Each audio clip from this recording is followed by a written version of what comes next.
Shorthand English Senior Grade. First paper. Get ready for trial dictation. 15 seconds. 10 seconds. 5 seconds. Comments. Mr. Vice Chairman Sir, I thank all the honorable members for the constructive suggestions and valuable observations made by them during the discussion on the appropriation bill. The Minister for Finance, while replying to the general discussion on the budget, covered all the points regarding black money, price rise, etc. So I do not think that it is necessary now for me to deal with them once again, and I do not want to waste the time of the House on those points. As many as 10 members have spoken on various points. Even though I will not be able to reply to all the issues raised by them, I shall try to satisfy the honorable members as far as possible. At the outset, one honorable member spoke about non-performance of public sector undertakings. I share the concern of the honorable members about the performance of public sector undertakings. I would like to say that the government also are not fully satisfied, and that is why it has been included as the last item in the 20-point program. I would like to point out that the last point deals with the improvement of the efficiency of public sector enterprises. I agree that there is a lot of scope for improvement. The Finance Minister, while replying to the general discussion on the budget, gave the details in this regard and expressed his dissatisfaction.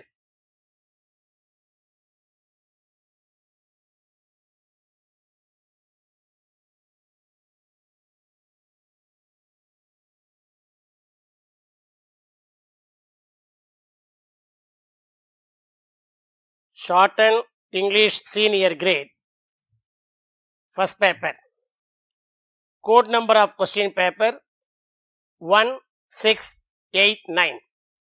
1689. Kind attention students, you should take down the following passage in shorthand and transcribe it into long and verbatim. You have to write the passage and letter in the reporting style of phonography. 10 marks are reserved for your shorthand performance. Your handwriting during transcription should be legible, and that sufficient space should be left between lines. Get ready. 15 seconds. 10 seconds. 5 seconds. Comments.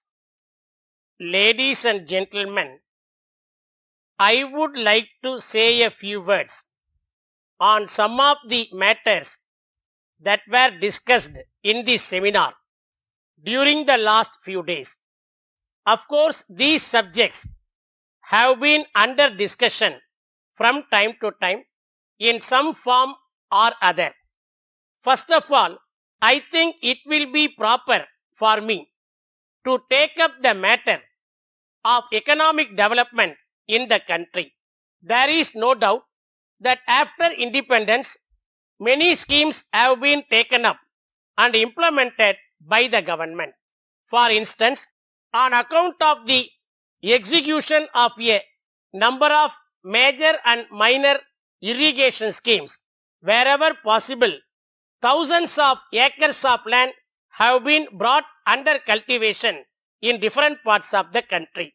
Therefore, it has been possible to increase the food production to meet the requirements of the people of this country.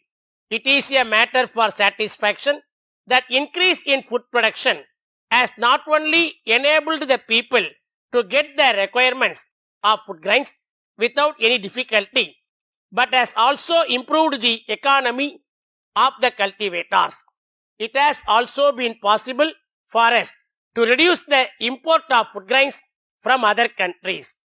As a matter of fact, the country has not only become self-sufficient in the matter of food production, but also reached the stage of exporting food grains to other countries.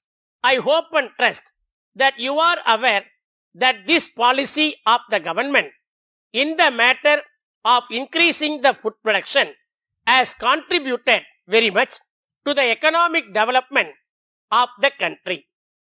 On this occasion, we will have to remember that this has been made possible on account of a number of incentives given by the central government as well as the state governments.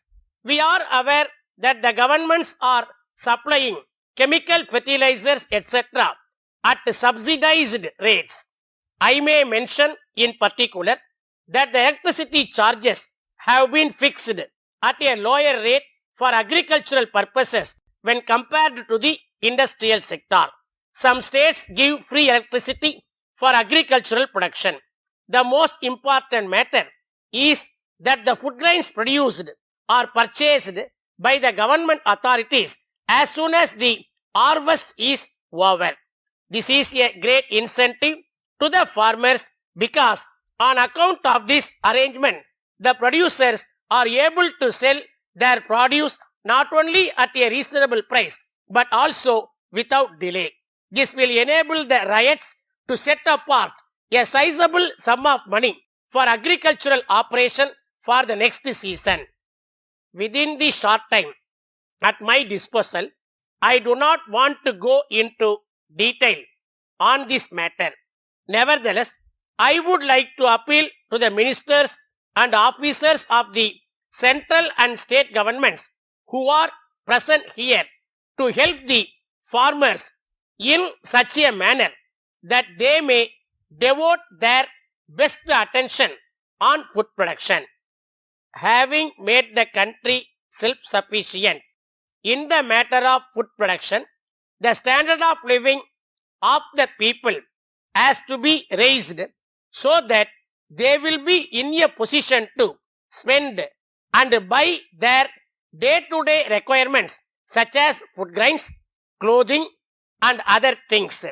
For this purpose, a number of large-scale industries, small-scale industries and cottage industries have been started in the public sector, private sector and joint sector in various parts of the country, and these provide employment opportunities to a large number of the population.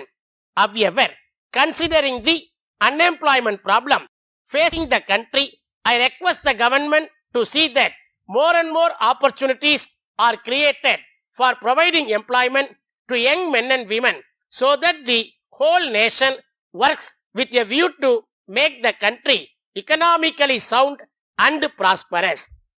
Dear sirs, we thank you very much for your kind letter dated 10th instant, appointing us as your agent for Trichy. We are grateful to you for your action in this regard. We would like to take this opportunity to inform you about our company. We are the dealers for the various goods in Trichy and we are representing over 10 companies at the present time.